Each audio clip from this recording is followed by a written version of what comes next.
اور یہ حمد و ثنا اس لیے بھی ضروری ہے کہ اس نے انسان کے شرف و کمال کا خیال رکھتے ہوئے صرف اپنے سے مانگنے کا حکم دے رکھا ہے۔ یہ انسان کی شان اور مقام کے خلاف تھا کہ وہ در بدر کی ٹھوکریں کھاتا پھرے۔ انسانی معاشرت میں کوئی بھی نہیں پسند کرتا کہ اس کا ماتحت، اس کا ملازم، اس کا بیٹا، اس کی اولاد دوسروں سے اپنی ضروریات طلب کرتے رہیں۔ بہت شرمندگی اور بہت بے عزتی خیال کی جاتی ہے، اور یہ ہونی بھی چاہیے۔ تو جو زمین و آسمان کا مالک ہے وہ کیسے گوارا کر سکتا ہے کہ بندہ اس کا ہو، رزق اس کا کھائے، اور وہ در در پہ دھکے کھاتا پھرے اور سجدے کرتا پھرے؟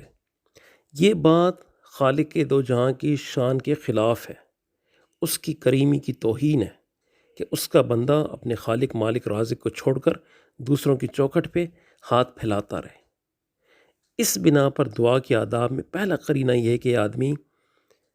اللہ تعالیٰ سے مزید مانگتے ہوئے پہلے اس کے احسانات و عنایات کا تہ دل سے شکریہ ادا کرے،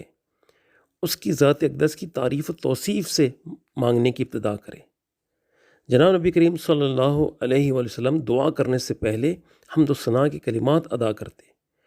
اور کبھی ان الفاظ سے خالق کی حقیقی تعریف بیان کرتے: اللہم لا احصی ثناء علیک انت کما اثنیت علی نفسک۔ میں آپ کی تعریف کا حق ادا نہیں کر سکتا جس طرح کی آپ کی تعریف کرنی چاہیے۔ جناب نبی کریم صلی اللہ علیہ وسلم کی ایک حدیث ہے، ابن ماجہ کی حدیث ہے، فرمایا آدمی کا دل ہر وادی میں بھٹکتا رہتا ہے، تو جو شخص اپنے دل کو وادیوں میں بھٹکنے کے لیے چھوڑ دے گا تو اللہ تعالیٰ کو اس کی پرواہ نہ ہوگی کہ کون سی وادی اس کو تباہ کرتی ہے، اور جو شخص اللہ تعالیٰ پر توکل کرے گا اللہ تعالیٰ اس کو وادیوں اور راستوں میں بھٹکنے اور تباہ ہونے سے بچائے گا۔ دعا کا نٹ شل یہی ہے کہ یا اللہ تجھ سے ہی ہوتا ہے اور تو ہی کرنے والا ہے، اور میری عقل چھوٹی، میرا ویژن چھوٹا، میری سمجھ چھوٹی۔ ہم نہیں دیکھ رہے ہوتے کہ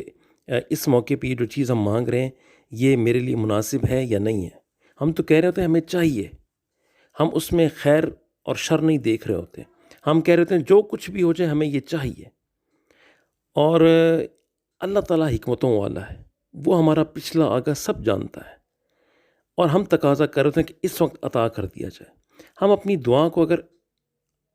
چینج کر لیں، مطلب ہم یہ اگر دعا مانگتے ہیں اللہ مجھے گھر دے دے، اگر ہم یہ دعا مانگنا شروع کر دیں اللہ مجھے امن اور سکون والا گھر دے دے،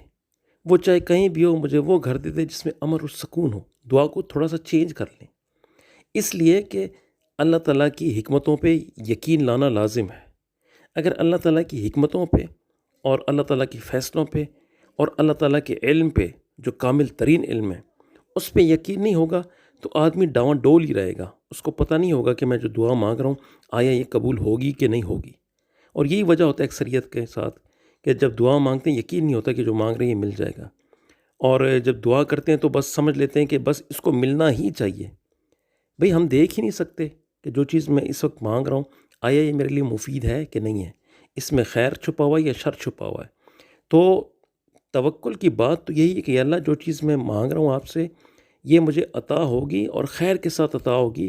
اور آپ اس بات پہ قادر ہو کہ مجھے یہ عطا کرو، اور اگر یہ مجھے نہیں ملتی ہے میں تو اس یقین کے ساتھ مانگ رہا ہوں کہ یہ مجھے عطا ہو جائے اور عطا ہو جائے گی، لیکن یہ بھی جانتا ہوں کہ اگر یہ میرے لیے خیر کا باعث نہیں ہوگی تو اس کا متبادل مجھے مل جائے گا، اور اگر پھر بھی متبادل بھی میرے لیے خیر نہیں ہوا تو یہ میرے اعمال میں ذخیرہ بنا کے رکھ دی جائے گی، اور یہ ہونی ہی ہونی ہے، یعنی اس نے رد نہیں ہونا، اس نے قبول ہی ہونا ہے، یہ یقین چاہیے۔